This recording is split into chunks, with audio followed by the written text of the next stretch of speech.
Olá! Se você já está confuso com o tanto de informação acerca desse caso aqui, vem comigo que nesse vídeo a gente vai conversar sobre isso.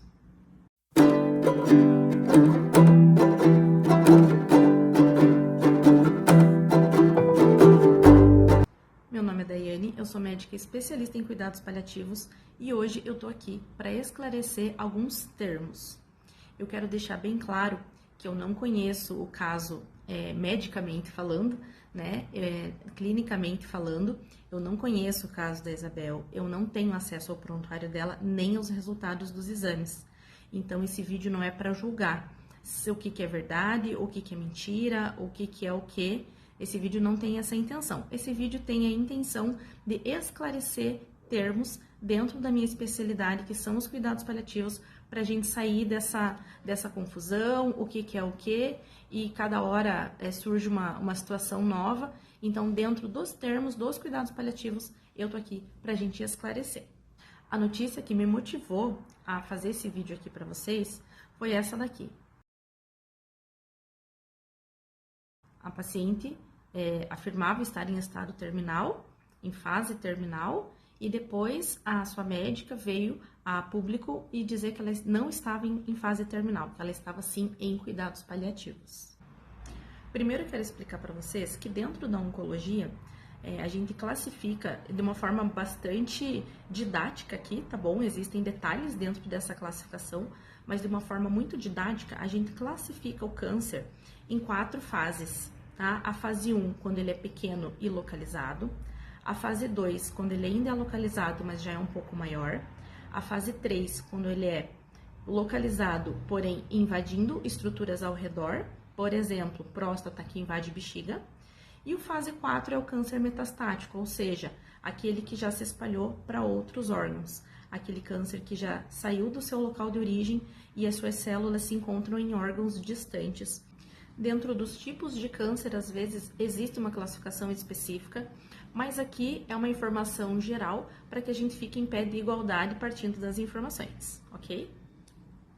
Segunda coisa que eu quero falar para vocês, importante nesse vídeo, é que dentro dos cuidados paliativos existem fases também em número de 4, fases 1, 2, 3 e 4. Fase 1 de cuidados paliativos é o paciente que está recém-diagnosticado, começando o seu tratamento, ainda com poucos efeitos colaterais, enfim, é o paciente que está mais funcional, mais ativo, mais independente. O paciente em fase 2, dentro dos cuidados paliativos, é o paciente que está já numa fase de maior fadiga, mais efeitos colaterais, a doença está progredindo, eventualmente ele está trocando o esquema de tratamento, de quimioterapia, radioterapia, cirurgia. É o paciente que tem um certo grau de dependência, ele já precisa de cuidados, ele mantém seu autocuidado, a sua higiene, mas em termos gerais ele já é um paciente que demanda mais atenção e cuidados. O paciente em fase 3 é o paciente que já está muito debilitado. Ele passa a maior parte do tempo acamado, é o paciente que muitas vezes já não está mais tolerando o tratamento, está tendo muitos efeitos colaterais, isso está afetando de forma significativa a sua qualidade de vida, e é o momento em que o paciente para de fazer o tratamento, ou porque clinicamente ele não tolera mais, ou porque dentro da programação do seu tratamento oncológico, ele já não tem mais disponível linhas de tratamento. Ou seja, ele fez a primeira linha, fez a segunda, fez a terceira, enfim, né, dependendo do tipo de câncer, tem N linhas de tratamento, e ele não respondeu. Então, chega um momento do tratamento em que a doença para de responder e o tratamento passa a fazer mais mal do que bem. Ele não controla a doença, como é o objetivo, e além de tudo traz muitos efeitos colaterais. Quando chega esse momento, que é o momento de parar o tratamento e não ter mais disponível outras linhas de opções, é o momento que a gente chama de terminalidade. É o momento que a gente chama de fase terminal de uma doença, né? Nesse caso, eu estou dando aqui de exemplo o câncer.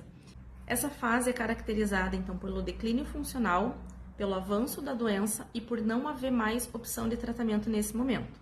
Dentro da oncologia, isso acontece. Num caso de insuficiência cardíaca, essa fase também pode chegar. Insuficiência renal, insuficiência hepática, doenças pulmonares. Então, todas as doenças crônicas progressivas, elas podem chegar neste momento de terminalidade, declínio funcional, avanço da doença e ausência de opções de tratamento nesse momento.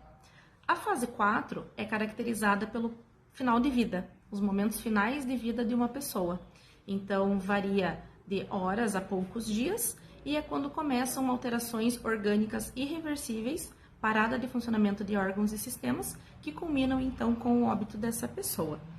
Quando a gente fala de um paciente em fase terminal, a gente não está falando da fase 4, que é o momento de parada definitiva dos órgãos e sistemas. A gente está falando lá da fase 3. Então, ainda é um paciente que tem um certo tempo de sobrevida. A gente trabalha no sentido de manter ele confortável, manter a sua qualidade de vida na medida do possível. Ele vai viver da forma que ele acredita que seja melhor. Ele vai viver a vida dele, né? Pelo tempo que ele tiver. Não existe um tempo pré-determinado para isso. Não dá para dizer que ele tem 1 mês, ou que ele tem 6 meses, ou que ele tem 1 ano, ou que ele tem 10 anos. Não existe um tempo pré-determinado. Cada organismo se comporta de uma forma, cada doença se comporta de uma forma, e cada uma dessas situações tem um tempo de sobrevida que vai variar, né, de acordo com essas situações que eu coloquei aqui para vocês, mas é uma fase, então, importante, é uma fase que não tem outros tipos de tratamentos, é o paciente que tá, quando a gente escuta cuidado paliativo exclusivo, é esse paciente, fase 3 dos cuidados paliativos. Não é certo dizer que o paciente está em fase terminal. Não é certo dizer que aquele paciente é terminal, tá? Quem entra em terminalidade é a doença. Parece uma diferença boba, mas é importante, é significativo para quem escuta, para quem é o paciente, tá? Então, não é certo dizer aquela pessoa é terminal. Isso não é adequado falar. Quem entra em terminalidade, então, é a doença, é o diagnóstico que aquele paciente tem que entrou numa fase de terminalidade. A pessoa entra em fase de finitude, como eu falei, é uma fase, não tem um tempo definido, e é uma fase em que o cuidado desse paciente é focado em conforto, controle de sintomas e qualidade de vida. Também não é certo dizer que um paciente não está em fase de terminalidade e sim está em cuidados paliativos, porque parece que são coisas opostas, e não são coisas opostas. Fase de terminalidade é uma das fases dentro dos cuidados paliativos. Então, uma coisa não exclui a outra, pelo contrário, uma coisa contém a outra, e estar em fase de terminalidade é também estar em cuidados paliativos. Porém, estar em cuidados paliativos não necessariamente está em fase de terminalidade, ok? Estar em cuidados paliativos pode ser um paciente em qualquer uma das 4 fases que eu comentei. Como eu falei aqui no início do vídeo, a minha intenção não é julgar o caso dessa moça, até porque eu não conheço clinicamente o caso dela, não li prontuário, não tenho acesso a exames, então não é julgar o que é real, o que não é, eu não sei dizer essas informações. A minha intenção com o vídeo é trazer essas nomenclaturas, esses conceitos dentro dos cuidados paliativos. Eu não sei quantas linhas de tratamento ela já fez, eu não sei se ela ainda está em tratamento ou não, eu não vou saber dizer essas informações, mas era trazer para vocês esses conceitos corretos, a forma correta de classificar os pacientes, as doenças dos pacientes e para a gente propagar aí as informações corretas dentro dessa especialidade que são os cuidados paliativos. Eu espero que tenha ficado claro. Se ficou alguma dúvida, vocês podem comentar aqui logo abaixo do vídeo. E se foi útil para vocês essa informação, compartilhe com seus amigos, com seus colegas. Se você se interessa por essa temática, já se inscreve aqui no canal para mais conteúdos como esse.